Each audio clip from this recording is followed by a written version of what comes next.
J'aurais pas d'indemnité. On n'achète pas ma liberté. Ils me proposent un stage d'informatique. On va tous crever d'électronique. Qu'ils le gardent leur fric pour payer leurs flics. Je serai pas dans leurs statistiques, dans leur magouille politique. Pourquoi pas remplir de chèques? Tu crois pas qu'il y a un malaise? What are you gonna do? J'en sais rien, et je m'en fous. Tu sais, depuis quelques temps, je refais sans cesse le même rêve. Il est peut-être prémonitoire. Je revois le soleil se coucher sur Los Angeles, avec ce ciel qui se teinte de toutes les nuances de mauve et de rose, cette image de sable blanc, palmier, sur fond turquoise, où se reflètent les néons bleus et rouges de la ville. C'est comme ça que j'ai découvert Beverly Hills la première fois. C'est une pièce que j'ai écrite il y a une vingtaine d'années, donc qui décrivait une sorte de vie euphorique de consommateurs dans la société, qui se donnaient des rendez-vous pour d'autres rendez-vous, qui étaient dans une sorte de festivisme permanent, qui sont confrontés à la solitude urbaine, qui sont confrontés aussi à la difficulté de s'impliquer dans une vie de plus en plus individualiste.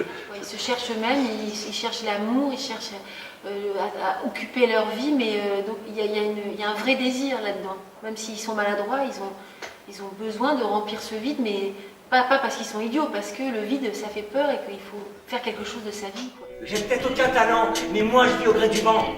Ma vie c'est comme un train qui part mais qui arrive toujours en retard. C'est pas de ma faute. Si je suis dans l'état de choc, si je vis dans mon époque, si je m'hallucine dans le rock. Mais si j'ai pété les plombs, je suis pas encore un con. Le dernier shoot, celui qui tue, en finir avec ce monde qui pue.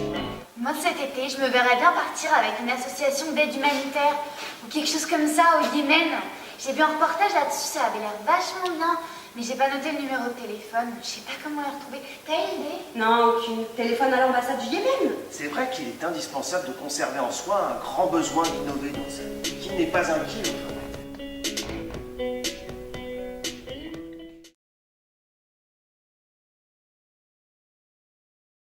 Tiens, vas-y, mollo, Alphonse, à ton âge, c'est pas sérieux. En répétition, on les découvre ainsi. Quoi? Mais c'est pas gratos.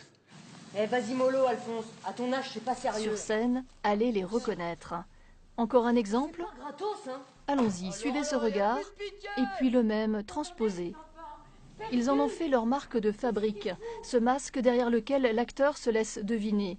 L'accessoire les fédère, ils fondent leur compagnie, le Monstrum Théâtre. Cette aventure artistique est une quête, une forme théâtrale en gestation. Je crois qu'on a envie d'inventer une forme plus fine, plus proche peut-être d'une théâtralité d'aujourd'hui aussi, et puis une chose qui garde le masque, qui garde la poésie, qui garde le côté pictural et esthétique, et puis le mystère, mais en même temps en utilisant un jeu plus réaliste, moins codé. Les histoires du Monstrum Théâtre naissent pour interroger notre époque. L'ascension de JP, toute première création de la compagnie, crée une société totalitaire où l'évocation du soleil est prohibée. Oups, j'ai glissé. Acteur rigoureux et joyeux, c'est ainsi que le Monstrum Théâtre aime se définir. Un collectif qui sait combien la diffusion de son travail sera déterminante pour réussir son ascension dans la vie, aussi bien que le personnage de JP sur scène.